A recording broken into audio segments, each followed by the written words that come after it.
மேகதாது அணை விவகாரம் தொடர்பாக கர்நாடக அரசிற்கு தமிழக அரசு கண்டனத்தை பதிவு செய்திருக்கிறது.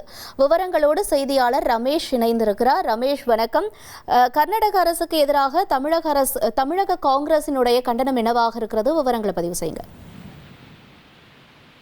தமிழ்நாடு காங்கிரஸ் கட்சியின் மாநில தலைவர் செல்வ பெருந்தகை வெளியிட்டுள்ள சமூக வலைதள பதிவுல காவிரி ஆற்றில் புதிய அணைகள் கட்ட முயலும் கர்நாடக அரசின் செயல் கடும் கண்டனத்துக்குரியது என்ற ஒரு கண்டன செய்தியை பதிவிட்டிருக்கிறார். மேலும் ஏற்கனவே தண்ணீர் பற்றாக்குறையால் தவித்து வரும் தமிழ்நாட்டு விவசாயிகளின் வாழ்வாதாரத்தை முற்றிலும் பாதிக்கும் இந்த முயற்சி தமிழக மக்களின் உரிமையை பறிக்கும் செயல் என்றும் செல்வ பெருந்தகை தெரிவித்திருக்கிறார்.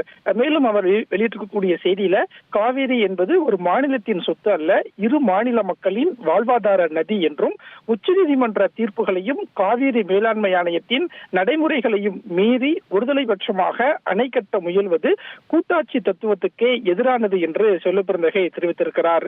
மேலும் தமிழகத்தின் உரிமையை பாதுகாக்க மத்திய அரசு உடனடியாக தலையிட்டு கர்நாடக அரசின் இந்த முயற்சியை தடுத்து நிறுத்த வேண்டும் என்றும் தமிழர்களின் நீர்வள உரிமைக்காக தமிழ்நாடு காங்கிரஸ் கட்சி என்றும் உறுதியாக குரல் கொடுக்கும் என்றும் சொல்லியிருக்கிறார். இதுல முக்கியமாக கர்நாடக அரசுக்கு கண்டனம் தெரிவித்து தமிழ்நாடு காங்கிரஸ் கமிட்டி மாநில தலைவர் ஒரு அறிக்கை வெளியிட்டிருப்பதும் முக்கியமான ஒன்றாக பார்க்கப்படுகிறது. 1,28,00,000 மனங்களை வென்ற தந்தி டிவி யூடியூப் சேனல். தவிர்க்க முடியாத தம்ப்நெயில், கலக்கலான கான்டென்ட்ஸ். நீங்களும் இந்த குடும்பத்தில் இணைய இப்பவே சப்ஸ்கிரைப் பண்ணுங்க.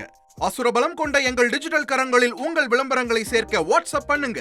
8939888838. Email advtanditv@dttv.in.